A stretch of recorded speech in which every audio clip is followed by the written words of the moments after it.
listening to my song, Hype John. This that no nigga with the bass and the bang, make it do, yo. Hit you with the 5 elements, like 5 elephants. Let him know I'm relevant, I'm heaven sent, telling him we're from a whole nother galaxy. I'm actually born from the static sea, ass to be crazy. I'm trying to be amazing. Next big thing kinda has a nice ring. Bada boom, bada bing. You love it when I go off, when you're so loud and it's so awesome. I get it.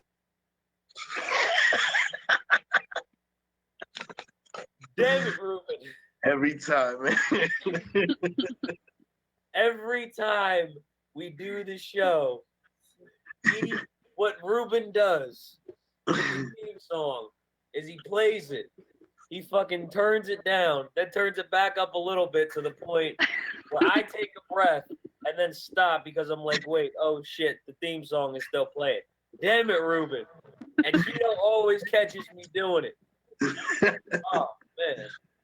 Plus, Jake was waiting for that theme song for like 47 minutes. I've never seen anybody look so stoic just waiting. Christ. All right. I was frozen a little bit.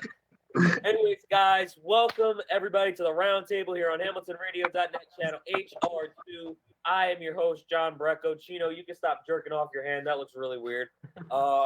Sorry. We got a great show for you guys today. We got a couple of the co-hosts here. Victoria Skaplin appearing for the first time in about 47 years. How you been? Might as well check up on you. Good? Yeah, I've been good. All right. Chino, you feeling good, man? Oh man, I'm doing great. Alive, well fed, right? Can't complain. Oh, I know you're fed right. Damn right. I know I'm fed right too. And to segue off of that, we got another fellow fat bastard in here, guest hosting the show, Jake Hovis. I'm gonna call you Big Ass Jake for the sake of the next 5 minutes. But how are you doing, man? Are you good? Oh yeah, man. I'm a high school teacher, so I got the week off. Nice. Good for you, man. That's awesome to hear. Bro, the first joke I just want to say I ever saw you do was the one you say you're so big you don't have to wear a seatbelt. And that's really strange advice coming from a police officer. I want to level with you for a second. Because the thing is, I'm so fat, I don't even need my own I'm my own airbag when I drive, okay? That's how fat I am. And I just wanted to level with you for a second to start. Look, y'all, what I'm trying to say is you don't need to own a bike to have handlebars, all right? Look, man, I got an hourglass body like Shakira. Just my hips lied to all of you motherfuckers. But we've got a very, very special guest today that I'm looking to have a really fun conversation with. He's a beat writer for the University of Richmond's men's basketball team. I'm very excited to have this guy here. Noah Goldberg is here, y'all. Hey. Noah, how you doing, man? Can't complain, guys. Thanks for having me. Can't complain? All right, that's awesome.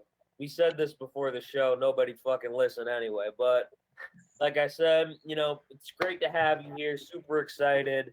And, like I mentioned, you're currently a beat writer for the University of Richmond men's basketball team. Have you always wanted to be a writer for basketball? Did you want to write for another sport? Call games, do interviews with athletes? Or is beat writing what you wanted to do? Yeah, so I'm a born and raised. Can we swear on this, right? Swearing's good. I've swore about like 47 times already. I don't know if this is swear or not, but I'm a born and raised masshole. So I'm an asshole Patriots fan. I'm an asshole Celtics fan. Sox, Bruins. So I've grown up bleeding sports my whole life, and it's funny when I was in middle school and I don't know 5th or 6th grade, and I think I was writing for my school newspaper about I don't know whatever the sports were. I think the Pats got cranked in like the divisional round, and I want to say 2012 to the Ravens. And it was funny because then I totally lost it in high school, didn't even think about writing. I wanted to go into politics and stuff. And my freshman year at University of Richmond, I was trying to think of stuff to do. I'm like, how do I get involved at school? I didn't really want to rush a fraternity. And so I went to a basketball game and I started covering it from the school newspaper. And it was just funny because I looked back and I had like a memory pop up from my dad's Facebook. And it was this article I'd written when I was like 12. And, here I am now, working for ESPN Richmond, living the dream, about to go to Lexington, Kentucky to go watch and cover a game at Rupp Arena, which is just like, to go from there from 5th grade prep school soccer, is pretty wild. So long story short, always been on the mind. I've always thought about beat writing. I've always thought about journalism. I still don't know if I'm going to do it full time. I could, I may not. So I don't know. Life's crazy, man, but it's wild how things come back around. Yeah, man. Honestly, good for you. That's fucking great. But how did you go from, politics to, wanting to do sports? Why politics at first and then like the switch, you know? I mean, because politics fucking suck, man. Let's be honest, bro. No. In seriousness, I do keep up. I do keep up pretty well with politics, and it's still something I've thought about going back in. I would never run, more like communication stuff. I still think about it. I flirt with it, maybe somewhere along the line. But I think my favorite thing is, people always, see that I do this stuff out of the classroom. They say, it's so cool that you know what you want to do. I'm like, shit, I don't know what I want to fucking do. I change what I want to do like 2 times a week. I have like a new career every other day. I'm so ADD. I have so many like fucking ideas flying in my brain. So I don't know. I still could go back into politics. I love it, but it's just I think the biggest thing for me was that when I got to Richmond it was the perfect market, and this is how I saw it. Right, they were a Division I team. They're in the Atlantic 10, which is arguably one of the best mid majors. People call it a hybrid of a power mid major. Richmond, my freshman year, so I'm a junior right now, so I've been here for 3 years. My freshman year, we were fucking dog shit. We were awful. I mean, we were crap. But the good thing is I was like, it's still a D1 team in a good conference, so there is the market there. There's people listening to it, but it's a small school, 4,000 students, right? There's one newspaper in town with one beat writer. So there's a market, but it was super penetrable. And I had the advantage of being on campus. I see these guys around campus, so I'm like, this is something I can expose. So I worked my way in, I was able to small market, dominate that, be able to become one of the big voices, pretty early on. And, luck of the cards, Richmond picked their shit up since my freshman year. And, like Jeff Goodman had him 14th in the country before Nick Sherrod got hurt coming into the season. And now I'm credentialed to go to Kentucky. So it's really crazy, man. But I don't know. I'm just thankful and blessed. That's the good thing about being in a small market, though. You have an opportunity to be able to do a lot of different things and, be creative with a whole bunch of different ideas that you have. I went to a small school too. I think my school was maybe like 2 blocks around. It had 3,000 people, attending it at most. So I'm with that 100%. But, what I'm thinking of, not to dwell on the politics thing too much, I feel like that's the mass hole inside of you that, wanted to gravitate towards something like that. So I just wanted to put that out there. Yeah, no doubt. I actually have a question for both Noah and Jake, because this is actually my first time, being able to talk to both of you guys, not to dwell on this, but how have you guys been, with the pandemic and everything, all the stuff going on? I want to make sure, I ask all my guests that. How have you guys just been handling everything? The pandemic sucks. I mean, it's the worst. I hate it every day. I just hate COVID. And there's a lot to it. I'm a high school teacher, like I said. And so in March, we went to online crap, and the end of our last semester was online, and that's no fun at all. Right. The kids aren't learning. They're not even paying attention. Yeah. We have to adjust everything. And I guess you move on to the next grade. You really shouldn't, because you don't know anything. Yeah. And then all summer long, I kept thinking, man, this thing is going to be over next month. It's going to be over next week. It's going to be over, whatever. But all summer long, just stuck inside. And that's the best thing about being a teacher, is you get the summers off. And then, you get the summer off, but you can't go anywhere. I'm a comedian, and I had a whole tour planned, and gonna go out to all these places, and I'm out in Denver, so I was gonna go to Kansas, a couple of places in Kansas, a couple places in Nebraska, maybe Wyoming, some other places that nobody really hits, but be super fun for me. And you're just stuck inside being depressed all the time. Yeah. So yeah. I feel that 100%, especially because, I work at Amazon. So, I do that 11-hour day. I come back home chafing so bad. my girlfriend over here will sing "Dead or Alive" by Bon Jovi to me half the time I walk into the door. So I feel that 100%. Well, have you Yeah. been able to do like sets on Zoom? You know? and- Yeah. See, that's the thing is, halfway through March, I'm already annoyed and being home too much. I already have too much time on my hands. I mean, I was on the pace of hitting, I don't know, 7, 8 mics a week, easy. I mean, and just kind of grinding it out. And so I switched to online, and I've done probably 50 or 60 online mics and probably another 20 or 30 online showcases, and been just all over the place. I did 2 today before this thing started, because you just can, and there's nothing really else to do. So it's not the same at all. It is way less. In person is fun and it's exhilarating, and online is, the best that we got right now. It feels like it's methadone, right? I really want some cocaine. This is methadone. That's the perfect line for a high school teacher to end with. I love it. Poetry in motion. But Noah, with a high school teacher talking about wanting cocaine, I want to take this over to you. How have you been doing with everything going on? Well, first I'd like to plead the fifth. My dad's right downstairs, so I'm gonna plead the fifth on that front. But no, I've been doing good, man. I actually played rugby at Richmond, so I tore my ACL back in February.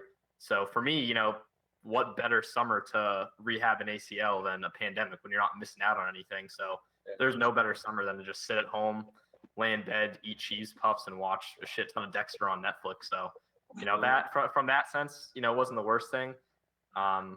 Just trying to live and in the summer, keep myself busy, find ways to make content, find stuff to write about, and just it's having school back again. Even though I've been fully remote. Our school's actually hybrid, so most people are on campus, but I've been home studying, so staying busy. School's been nice to keep that going, and 21st birthday in a couple weeks. Looking forward to that. So trying to keep a positive attitude and just make the best out of it that I can. That is a hell of a time to tear your ACL, though. Like right as a pandemic is about to hit, it's almost like Noah basically took everybody down with him. Yeah. If I'm going to sit out of the rest of this rugby season, the rest of you The whole world. Well, it's funny. So we were just having a conversation about me being bad karma the other day. So we just dropped on our Spider Scoop podcast. I had a couple of the guys that do an A10 podcast. These guys, Matt and Tyler. We were just talking about back in March. So I had flown out to Brooklyn for the A10 tournament, and I'd posted, this was kind of like right as shit was hitting the fan, but so games hadn't been canceled. Obviously they did get canceled. I posted a picture of my flight, and you just turn behind me, empty. This is flying to New York City, JFK, right? Coming from Miami. So that should be a packed line. Not a single person was on that flight. And they were ripping on me about it because they had been on that was the last time they were on the show, and they were saying, I remember this, man, last time I talked to you, fucking cursed all of college basketball by putting that tweet out. So maybe I just got something bad. I think I'm just bad luck for everyone. Oh, man. You know what? Shit happens. That's all I'm going to say. Something was going to get us sooner or later. So I feel like that's the commonest way a 20-year-old can be. Me at 20, and I couldn't even picture that. I was so fucking outgoing, and then being in a pandemic. I guess the only thing that kept you sane was the ACL, man. Honestly, I had no choice, man. They had me on so much Valium right after that, bro. I couldn't have been upset if I wanted to. He's like, what pandemic? Yeah, right. Wait, what? Everybody's inside, but nobody's in here with me. How is everybody inside when I'm in this room by myself? Like, that can't be possible, okay? Yeah. 2 plus 2 equals fish. What the fuck you think? I'm not drunk, you're drunk, okay? You shut up, Karen. I'm fine to dry, Bossifer. I haven't been drinking. He said something about drinking, but I didn't completely hear what he said. Now, I have a question, I guess, for Noah. You saying that you are you still studying politics or no? So yes and no. I'm not a major or a minor, but I'm kind of like an unofficial minor in poli-sci. So I've taken probably 4 or 5 political science classes. I've got a couple more I'm taking. So we're trying to keep the kind of strategic communications option open. Yes. That's a big crossover from journalism to PR. So just trying to kind of keep that channel open. Victoria's yelling at her mom. I Blanket. know she has a mic she can mute. I just want to say that. Oh, for crying out loud. It's on the couch. I mean, the only reason I ask because in a sense, journalism and politics do kind of mesh in because when you do politics, you definitely got to know your shit. You definitely got to study and read on our shit. And when you do journalism, you can't write fake news in a sense. So you're almost doing the same shit. So that's why it's intriguing that even though they're both in different stratospheres, it definitely aligns some way somehow with the mentality of doing politics and doing journalism. So Chino, I 100% agree with you. I mean, every single journalist is also a politician. They're all in the bank. They're all Democrats. They're all against Trump. I totally agree. That is so true. And if you're different, you're on Fox News. That's the only place you can pretty much go oh, that's the only. for everybody. Maybe don't be David hating on Breyer, OAN. Ben Come on. Shapiro. That's about it. Oh, the Post loves them. I was gonna say if you just want to go on TV and be a Right, Bart. contrarian. Yeah. Well, Geez. I mean, I won't be surprised in 2028, Noah being a fucking presidential, campaign manager. Yeah. Working for Campaign CNN. now. manager, he might be running. Yeah, I might be running. I might need a campaign manager. Fuck it. Hey, man, look, I just want Chino to get more votes than Kanye. We got to keep raising the bar. That's easy. Easy. That is not a high bar. All right. That is, All right. Chino, No, you listen. can do it. Listen, it started with Harambe, okay? And then Kanye gets like 4 times as many votes. Actually, 4 or 5 times, I think. I Like remember. 60,000 Kanye votes. Yeah, he got like 60,000. Did he get 60,000? Sure. Yeah. Harambe got 20,000. You got to get 150.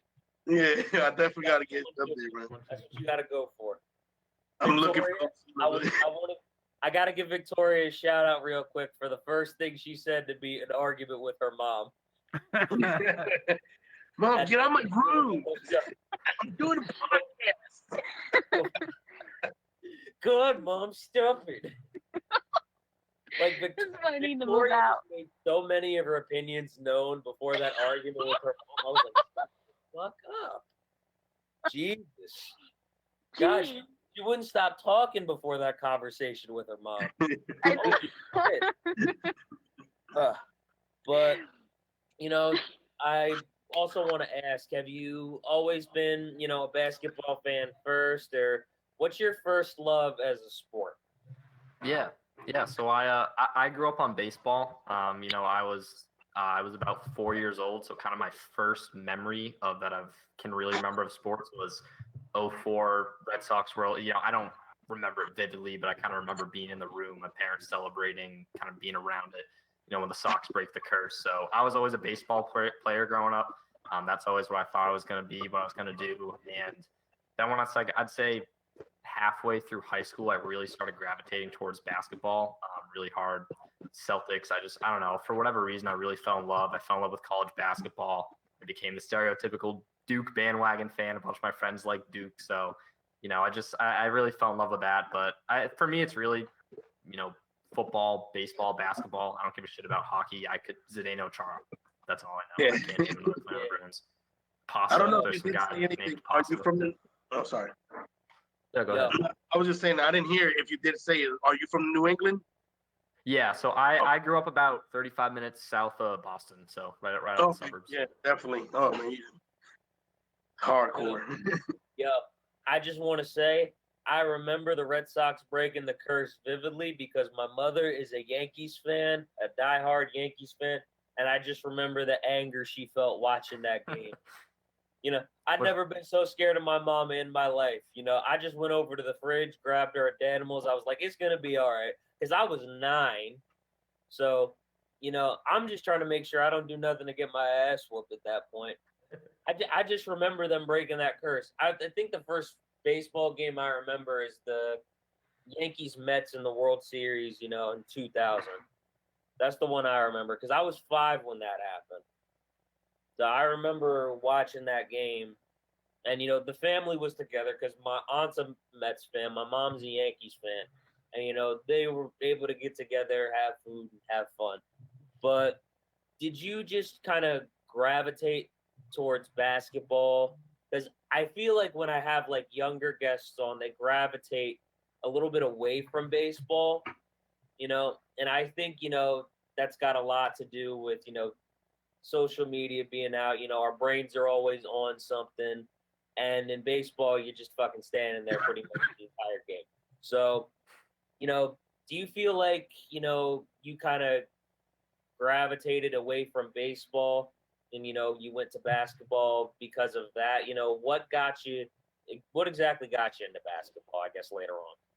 Yeah, I think it was a few different factors. I think part of it is I always really kept up with the Red Sox, but I think like you said, a lot of it has to do with the social media and the culture, right? So it's like I'll follow the Red Sox, but in my Instagram feed, once I'm not looking at just the Red Sox and just the Celtics, I'm more likely to see a Julian fucking Newman highlight of him in like 4th grade than I am of like I don't know, like Chris Bryant, right? Like, yeah. I think that's part of it. So it's once you get past your own team, there's just more NBA content out there. And like you said, my generation, there's so much social media and internet. Part of that is also my friends, right? So I'm in high school and I just had a lot of friends that were big basketball fans. So that's what I'm going to talk with them about. And actually a couple of my basketball friends are really big baseball fans too. So we do follow it. But I do think that. I think it's a big generational thing because, and a part of it too is, my dad, like growing up, he was always it was a baseball football. He'd follow basketball. Celtics were in the playoffs. We'd watch it. I remember watching the Celtics in 2008, my guys, KG and Pierce and all them. But, for him, it was baseball football mainly in the household. So that's what I grew up on. That was that generation. I think it's totally a generational thing. When did you start to kind of like branch off to different sports? Since you said that baseball, basketball was kind of like the thing that you and your family kind of grew up around. Yeah, I think it was always, all the sports were always kind of floating around when I was younger. I'd say it was football, baseball were the main two before I made kind of my own switch. And I'd say probably when I got to high school, I was football, and I still am diehard. I'd say I probably follow that honestly the most now after basketball. I'd say baseball is probably 3rd, to be quite honest. When I was between high school and college, I saw 3 Patriots Super Bowls in 5 years, so it's really hard not to be an active fan because of that. But I'd say probably around high school for me is when things started to change, just because that's when everyone knows, you hit high school, you kind of start to become your own person. You start to find more interest and stuff like that. So that's when the interests start flourishing for me. It's when I start thinking about it. Then you get to college, and then you're really on your own. So that's when I think when I hit college, I was, in high school, I think I followed college basketball. I was really into it. I was kind of a Duke fan, like I said, kind of watched them, but I really just watched the Celtics a lot. I think I got to college, I'm with kids from all over the place. I'm not surrounded by Boston kids. So it's not, Celtics only, Red Sox only. So now it's like, okay, if you're with kids who are rooting for other teams, it's more about, are we interested in the same league than it is, are we interested in the same team? So there's a lot more NBA fans than there are, Red Sox fans. So that was kind of the natural, I think, transition for me. True. Honestly, I just want to say I'm really glad, the 2 sports that he was into at different points in his life were baseball and basketball, because I'm a football guy and I'm an Eagles fan. So Lord knows I don't want to say a damn thing about football right now. My roommate's an Eagles fan too. Huh? My roommate's an Eagles fan too. My whole house is NFC, not my home, like my at school. Everyone's from the fucking NFC East besides me. Giants fan, Redskins fan, Eagles fan, and then me. They all understand how fucking. Now, see, I don't have like a set team. I kind of have like a sporadic of like football teams that I kind of just watch and like root for, and they're just so random. Like I'm an Eagles fan, but like Eagles, Broncos, Cowboys. Like it's all over. The only team I actually don't like is the Patriots. Sorry. Everyone hates the Patriots. They hate us because they hate us. They just play Well, the and ball. you cheated. I mean, the cheating And thing they- was kind of a big deal. Yeah. Yeah. I'm interested to hear, because you say that you kind of root for a lot of teams, and that's funny because that's like a thing people attribute to like my kids my age. What do y'all think about like these people who maybe not teams, but like those kids who are like, I'm not a fan of the team. I just like I have my players. Like you got Kobe guys, you got LeBron guys, Jason Tatum guys. That's I'm a Heat fan. You're I'm a a, Heat I'm a fan. diehard Heat fan. Reason I'm a Heat fan, I grew up a Nets fan, but when they decided to leave New Jersey, I decided to leave them. And I picked the Heat in '08 only because Wade and because they started in 1988. I was born in '88. So it was like, you know what? It's my team.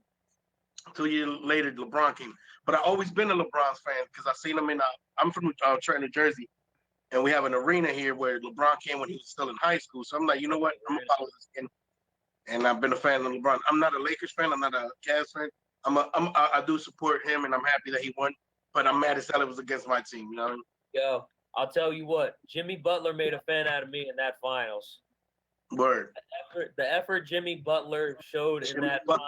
finals was fucking Herculean. Like Yeah, you don't see that, man. Was all over the place keeping his team in that series. You know, Jimmy Butler actually had me thinking by himself that they had a shot. True. You got LeBron and Anthony on the other side. That speaks to the amount of effort he put in. The shots that they got of him just exhausted after the games that they won. Just Jesus Christ, you know. I know they won, but I tip my hat to Jimmy Butler for the effort he put into that, man. Holy Christ. But that got me lost on my point completely. You just never forget what you got to say. Yo, no, I kind of have a question for you. So, you're a writer for sports, correct? Mhm. So, what exactly kind of like, if you can explain to me what you write about? Yeah. So I work for ESPN Richmond. It's our ESPN radio affiliate in Richmond. So the two like big schools in Richmond are, you have University of Richmond and VCU, Virginia Commonwealth University, both major A10 Division I basketball programs. Both schools are basketball centric, so that's our main sport at both schools. You had, was it 2012? Richmond went to the Sweet 16 that year. VCU went to the Final Four, unfortunately. So it's huge rivalry there. So what I do is, like you said, I write about the team. So I go to every home game. I go to every away game I can if I can drive. If not, I watch the game and cover it. Write previews, write game recaps. You know, go to every media availability, press conference. So really just do like a full beat reporter. So that was how I first, and I still do all that stuff. I still write. But I think for me, the biggest thing is because, like I mentioned before, right, there was only one other beat writer in the market. There's a few other people that cover it. A lot of them just do Richmond area sports. There's really only one other guy that's really hitting the team. And he takes a really traditional approach. He's an older guy, great guy. I have a really good relationship with him. He does all the things the right way, really solid reporter. But, you know, there's just a lack of the multimedia presence, right? And we all know that's how things are going. Everything's going digital. Newspapers are dying. Everything's on the internet. So I think that's one of the ways that I really stepped in. Is I'm still a beat writer. I still call myself a beat writer, but I really know I do the podcast. I do a lot of video content. And I really try to maximize my content. So even just taking one video and seeing kind of make other shorter ones out of it, trying to make as much as I can. So trying to take, I consider myself more of a multimedia reporter than I do a beat reporter. Because I think that really kind of constricts you into a role. And I think that I do a lot of different things. Like I do a Facebook Live pregame show. So I do on-camera stuff. I go on the radio. So jack of all, you know, I'm kind of a jack of all trades, master of none kind of guy. Yeah, that's fair. I think that's a good idea. You know, you don't want to constrict yourself to doing one thing, or you want to find a way to be able to let people know that, yeah, I do this, but I can also do all these other things, you know, that, you know, you might need me to do. I can step into these roles. So I like the approach that, you know, you take to that. It makes a lot of sense. And you also mentioned the podcast, which, you know, I want to get into. So it's a basketball podcast, correct? Mm-hmm. Okay, so, you know, tell us a little bit about it, you know, talk about, you know, some of the stuff that, you know, you introduce in the podcast. Let us know about it. Yeah, no doubt. So it's called the Spider Scoop podcast, Richmond Spiders. So I do that. It's with ESPN Richmond, and we actually just signed on to the Believe Podcast Network, who I actually interned with them last summer. So it's kind of a collab now where they help us promote it. They host it for us. ESPN Richmond, we're also getting them views. They help us market a little bit. So kind of a collab with those two guys. And it, you know, like in the name, it's a Richmond basketball podcast. So we don't really cover the other sports at Richmond. I'm pretty much like, I'm just basketball. Like I couldn't name probably more than like 5 guys in our football team. So it's all Richmond basketball. We do interviews with players, coaches. We collab with other podcasters. We have other beat writers on the show. So pretty much all that. And like I said, I've tried to really take I don't know how familiar you guys are with Gary Vaynerchuk. So my freshman year, my roommate, this kid, Kyle Gardner, who anyone who's listening, you got to follow this kid on Instagram at KGMadeIt1. He's a videographer for the NFL. He's an LLC. Okay. This kid is like the most motivated, like driven person I've ever met. And Gary Vaynerchuk is his idol. So he edits videos. He shoots for like football players. That's fair. And he sent me this thing my freshman year. It was like the Gary Vaynerchuk content strategy. And it was essentially just like I was explaining earlier, how can you make as much content as you can out of a little amount of content, right? So like I make this podcast and I just put it out there, but I'm like, okay, how can I get as many clicks as possible? So I put the podcast out, but maybe I also make 3 little teaser videos that I recorded a video of. Maybe I put the whole video on YouTube and on Apple and iTunes. I do some stuff on Instagram. You know, I did a little TikTok. I don't do a lot of TikTok, but so I think for me, that was, you know, I really tried to hit on some of that stuff. So when it comes to this podcast, like I said, I try to put as many different platforms out there as I can, a little bit of this, a little bit of that, because our audience is also really mixed too. So Richmond is the kind of VCU Richmond comparison is VCU is the big in-state school versus Richmond is considered like the kind of like preppy, like out in the suburbs kind of. So the demographic is a lot of like older, like 65-year-old alumnus. Our students aren't super engaged with it. So we kind of have like a lot of older fans, but then also a lot of my friends, and especially now that we're really good this year, now the students really are engaged. So now I kind of have these 2 audiences. So I really try to, you know, kind of try to have different platforms, because I know none of my friends are probably reading my stuff on ESPN Richmond. But like yesterday, right? Like I did a presser with John Calipari and I got to talk to him for a couple minutes. I put that on Instagram, on IGTV, and I got like 450 views on that because all my friends are like, oh, that's dope. I want to go see that. Right. But then I also know that for like the traditional Richmond fans who I've really had that have followed me since my freshman year, I'm more likely to cater to them, putting it on Facebook, putting it on YouTube, putting it on Twitter, writing about it. So when it comes to podcasts, I really just try to be as fluid and dynamic as I can, and just try to, you know, not like we said with the title. I don't want to constrict myself to anything.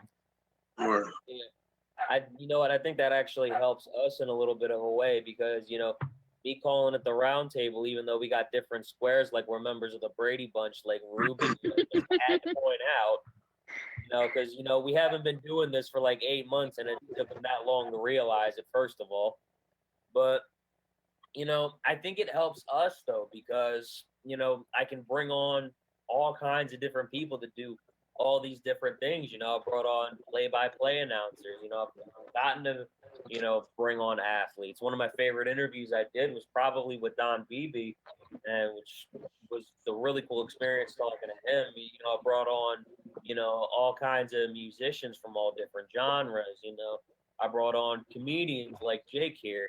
You know, I brought on all these different people, and I feel like, you know, that's been part of the reason, you know, I've been able to do that. You know what I mean?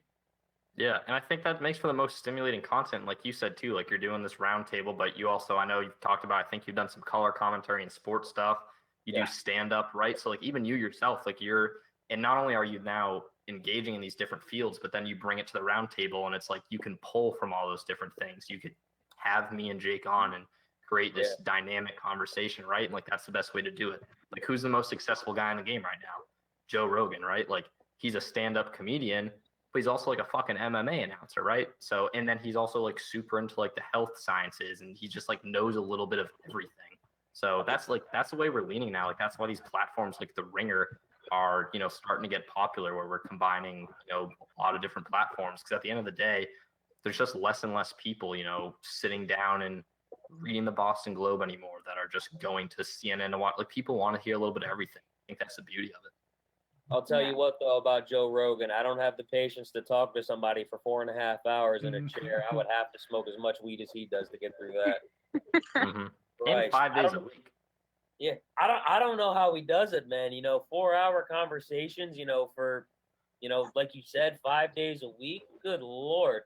Also, I do have a point, about Jake being on that I want to mention.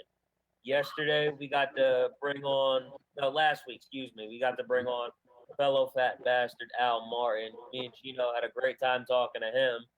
And, I always tell Chino I want to have the biggest podcast around.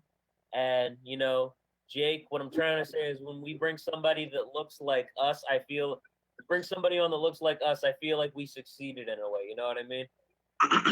Yeah. Well, I mean, hold up. Because, I believe that you guys are fat, right? So don't get me wrong. You're definitely fat guys. And Noah, he'll get there one day. But, there is a big difference. My brothers are fat guys. I'm 6'8" and also a fat guy. Like, Oh, wow. I am the biggest man. Like, tourists have taken pictures of me. I have this is a true story.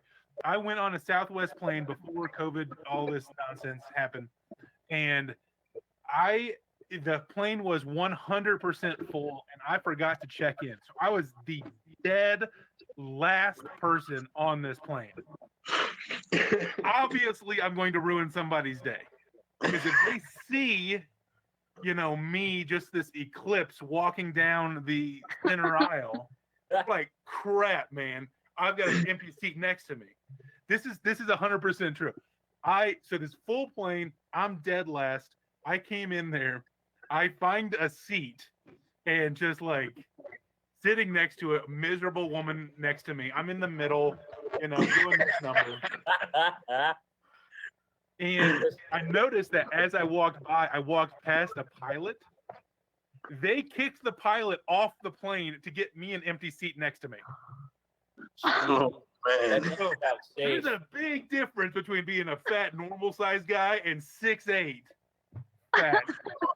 That dude has a foot on me and then some, so I think he's got a point. Yeah, I'll but be no, saying I like play football all day. You have to go walk by you. Mr. Noah Goldberg, like he said, you will get there one day. I look like Noah Goldberg, ain't Noah Goldberg. All right. Like, good Lord. Wow, man. That's crazy. And I'll tell you what. You know what? Whenever you had to go to the bathroom that flight, I bet that old lady was laughing at you. Yeah, I mean, they had to grease me up to get me out of the seat. But yeah, it was fun. I just had to slide right out of it. I'm curious. This is another thing. 100% true. I went to a high school with 40 people in the entire high school. 9 people were in my grade. Right. Wow. Another guy at this school. When I was a freshman, he was a junior. When I was a sophomore, he was a senior. Obviously, he's 2 years ahead of me. Was 6'8". So 2 of us were 6'8" at this 40-person high school, and to the point of it becoming just super normal. And then you read some stuff, and I'm curious, Noah Goldberg, how many people on his basketball team that I'm bigger than? I mean, do they even have a 6'8" guy? Yeah.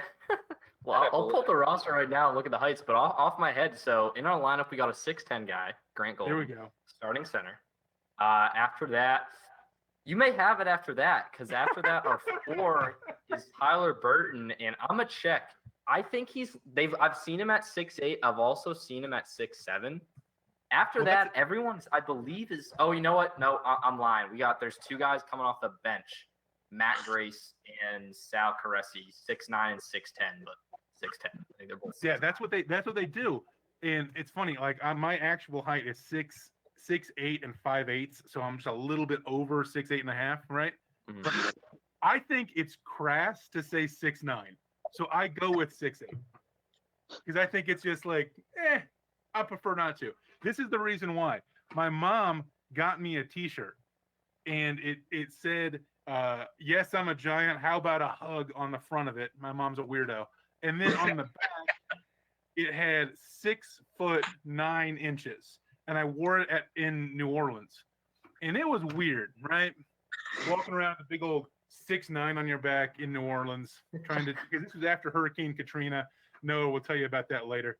But this is after Hurricane Katrina, and so we were doing some cleanup work. So you got the privilege that you can round down. I'm 5'9" Yes. and like some change, right? So I'm 5'10" depending on who you ask. So You know, how tall are you? I'm 5'6", man. I'm not tall at all. Okay, we're the same height. All right, you're in this with me. You guys Yeah, are man. 5'6"? Oh my goodness! Are you guys sitting on phone books? What's happening right now? Yeah. Hey, man. Bro, can you see how low our cameras are compared to you? Yo, I'm like a midget compared to all of you. I'm like 5'3", 5'2". Hey, I'm taller than you. shit, after Jake said he was 6'8", I'm like, I gotta be the shortest person in here by far. Damn. Jake is our tallest guest ever. No, you can lift me up and just fucking yeet me out of the fucking park. You Well, can't listen, eat me any nowhere. one of us could lift up Victoria as high as possible, and she still wouldn't be as tall as Jake. Like, we can't help. Bro, his head blocks out his ceiling fan unless he puts it the right way. You realize that? I'm gonna need like 12-inch heels in order to be taller than Jake. Dude, I just got off of concussion protocol because of that ceiling fan. Right? Like, I hit it. I mean, it was like, it's not that big of a deal if you touch a ceiling fan. It doesn't hurt. You know, whatever. But it scared me so bad that I punched myself in the head. Like, And gave yourself a concussion. I played football for years. I got a concussion taking my shirt off. It's ridiculous. How fast were you walking?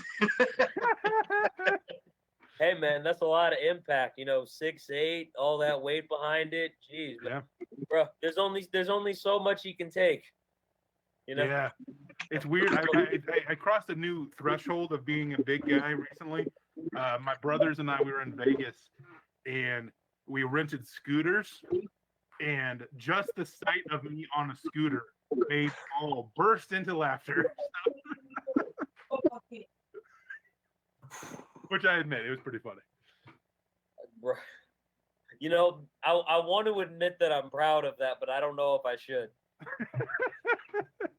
Like, I'm a little bit hesitant is what I'm trying to say, but I want to. But yo, Noah, I want to ask you about something because I actually got in contact with Believe a little bit recently myself. I saw their site, I sent them an idea for a podcast because I'm a big wrestling fan, right? I had an idea for a podcast that was AEW, you know, based. So I want to ask you from, you know, interning there, you know, getting your show on Believe. How's that really been from like the intern process to the podcast you're doing with them now? Yeah, no doubt. So obviously I'm probably biased because I'm with a guy who works for him, but like I said, I interned. I did like a remote internship. They're all out in California. I did a remote internship with them last summer. I worked on the production team because I kind of like the way I got in was showing that I'd produced my own podcast. And they got two producers over there, Josh and Alex, who are shout out. Those are my guys. Josh and Alex are fucking great. These guys they will work with you. They're there to just help your vision any way you can, help you get guests, help you monetize it. I mean, they're always looking to help you. They're always responsive. Some of those personable guys, like you'll hop on the phone with them and talk about your podcast, and you end up sticking on the phone. Like we would have meetings, right? Like we'd have production team meetings, me, the other intern, and then Josh and Alex. We'd spend 10 minutes talking about work, and we'd stay on the phone for like 40 minutes just shooting the shit. So they're all really great guys over there. Even Braun, right? So Braun is I don't know if you know him, he's the president of the company. And so he's the one who hired me initially when I went through the interview process and stuff like that. And I mean, throughout the whole thing, like this guy's like running the whole company. I know he does talent managing too. And he would email me like at least every few weeks, maybe once a month, and just check in, see how I'm doing. So they're all really awesome guys over there. And as you know, I mean, they certainly know how to put a podcast out. They've got Rick Theory on their network. So they know what they're doing. It's a really great family. They're always trying to help each other. Like actually this Sunday, like I said, on Sunday, Richmond plays Kentucky, and they've got a Kentucky podcast on their podcast network. So they kind of set it up, and we're going to do a crossover podcast. Richmond, Kentucky, Vinny Hardy hosts that along with Tony Delk, former UK star. So really just awesome stuff like that. So it's been an phenomenal experience. So for anyone who's got the opportunity to work with those guys, shout out Josh and Alex. They're all awesome over there. All right, that's cool, man. Because I really want to know. Trying to get in there myself. I think I talked to this guy named Nick a little while ago. I messaged Nick Crater? him back. Huh? Was it Nick Crater? Yeah, he messaged me a little while back, and I had another guy who does a podcast with them as well. His name's Trevor Newland. I had him on, a couple months ago, and we were going back and forth about it. He was telling me about his experience. He was telling me, it was crazy for him because they took about 6-7 months to get back to him. And, this was at a time, when we were still kind of in limbo with like everything going on. So, there was, stuff I was waiting on. I was waiting to get, football season started. So, I could get the announcement. This was my first season announcing football. And I was really, really excited to do it. And I didn't even know if it was going to happen or not, when this first started. So, I was really getting excited to do it, and I was really pumped up for that. So, I was like, I was waiting for it. And, and I wanted to see, his experience with it. So, because, there may be that experience in the future, you never know. I try to see what it's like from like an outside perspective when I have people that, were there from here. Because I've had a couple guys, that have been from Believe that have been on the show. You know what I mean? Yeah, no doubt. Yeah. All right. So the next thing I have is you were also a content creator for Know Us Media. So, take me back to that, tell us how that started, because that was a sports related thing, right? Yeah. So at Richmond, one of my best friends from school, Stefan Jacob. So you might have heard me earlier say I could only name like 5 kids on the Richmond football team. He's one of those 5 kids. So Stefan was a tight end at Richmond. When I was a freshman, he was a redshirt senior. And he started this company called Know Us Media. And I think it originally started, he told me, as an idea in his marketing class, I believe, for a class project. And so the whole idea was, there's obviously the whole, like the Players Tribune and stuff, the player empowerment movement, players we've seen like the, what's his name, Matisse Thybulle, like had the whole vlog in the bubble, right? So it's all about players, their own brand, pushing their own content. But we see it mostly happening at, the professional level, right? Obviously, NIL, when players can profit off themselves, it's going to change college even more. But even so, even without making money, there's a lot of things that these guys can do to at least start their brands, even if they can't make money. And so that was Stefan's whole thing. Is he's like, how do I create this platform? And so they had this idea called Know Us, and he wanted to start it with Richmond athletes, and he did expand it to others, and basically through Instagram and other social channels, whether it was Instagram takeovers where, a JMU football player would take over the account for a day, walk you through the life. And it was really just to see, like, learn about these athletes as people more so than just how many yards did you throw for. And so I got involved with that because that was kind of like when I said earlier, right? Like I do all the beat writing, but I didn't want to constrict myself. I was like, how do I make myself different? And so one of the ways that I wanted to make myself different was I'm going to do the sports content. I'm still going to do all that stuff. But no one is talking to these athletes as people. No one's like getting to know these kids' personality. So I started this YouTube segment called Know Your Spiders, and I did it freshman year, a little bit into sophomore year. But basically, I would just do sit-down one-on-ones with guys on the Richmond basketball team, and I would talk basketball with them, but I was really trying to hit on their personality, get to know these guys as people, and kind of have some fun with it. And so Stefan saw that. He saw the content I was doing. He was like, hey, man, we got the same vision. So we linked up. They're not Know Us Media. They're not doing it anymore just because, he's graduated since. He's got a job. He's in the real world. So I know they still long-term. I think they want to create an app, actually. So create some kind of app and have some kind of features where, you can like video chat with your favorite college athletes and stuff like that.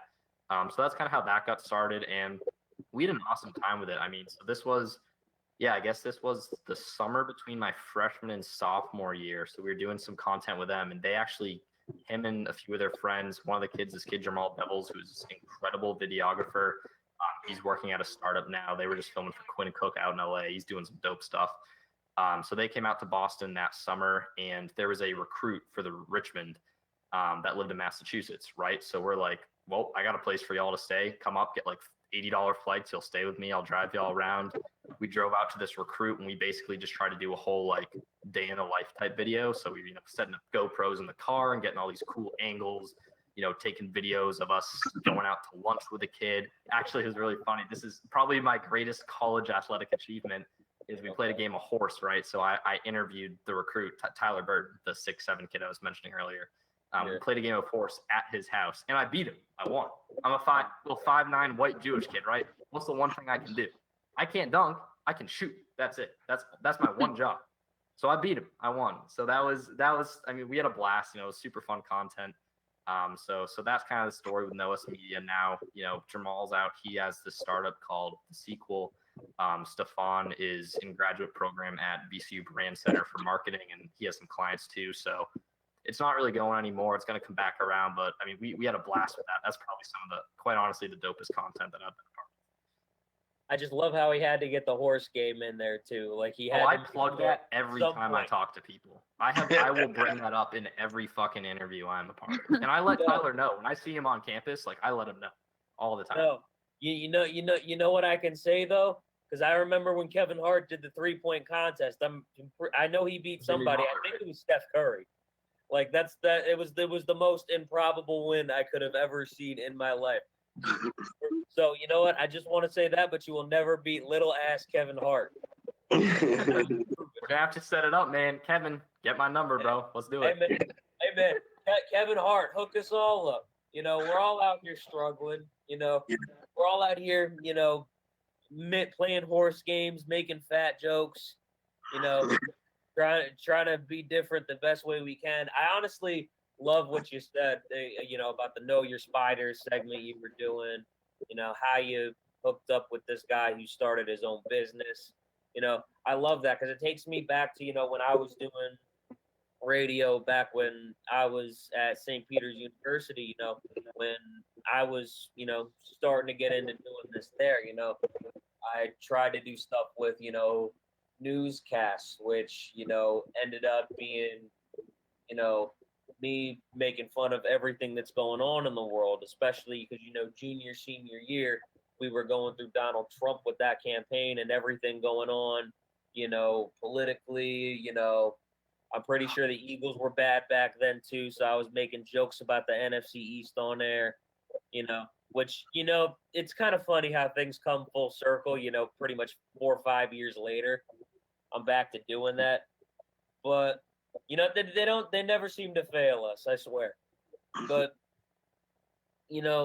I love that. You're trying to be different. You're trying to do your own thing. You're trying to bring something new to the table that nobody's seen. And as somebody that's bringing a beat writer and a comedian on here at the same time, and I can appreciate that, is what I'm saying.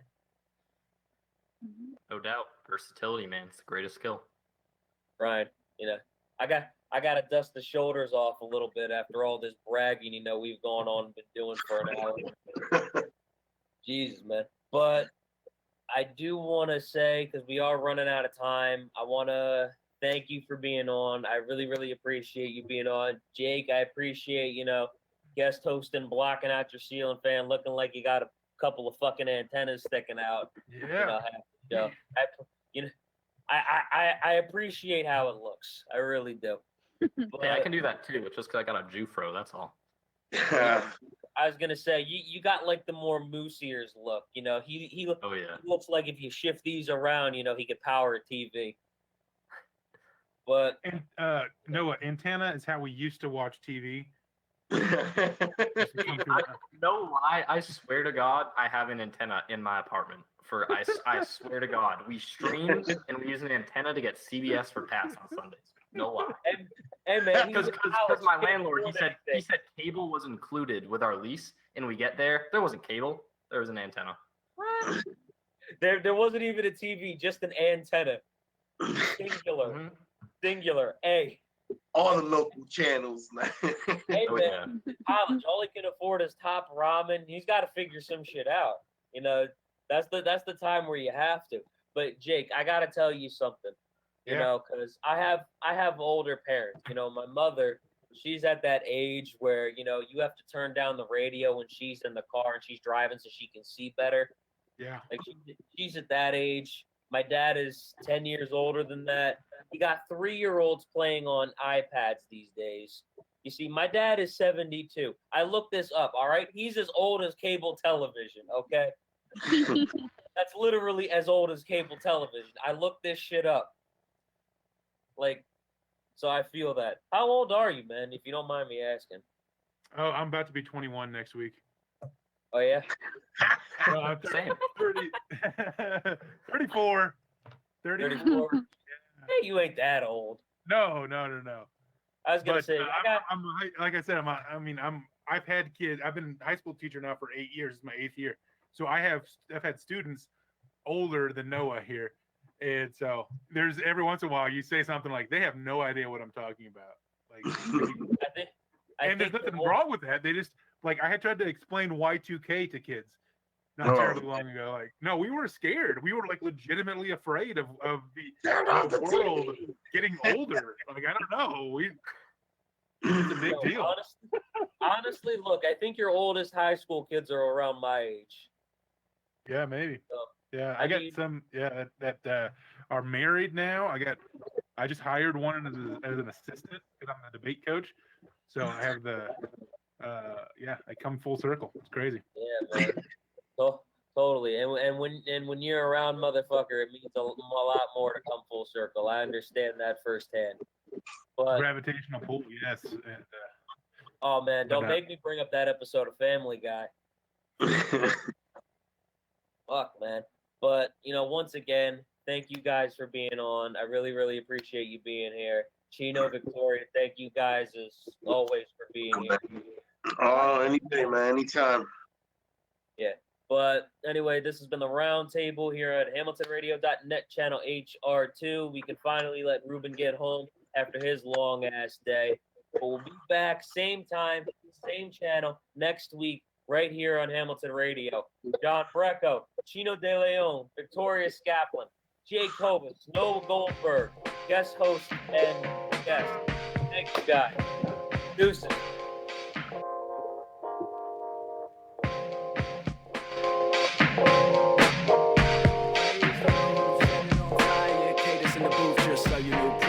Everybody riot, organized chaos, nobody quiet. We gon' try a seance. Communication and communion with the world's greatest icon. Station as a human, yet he's listening to my song. Hype join, this that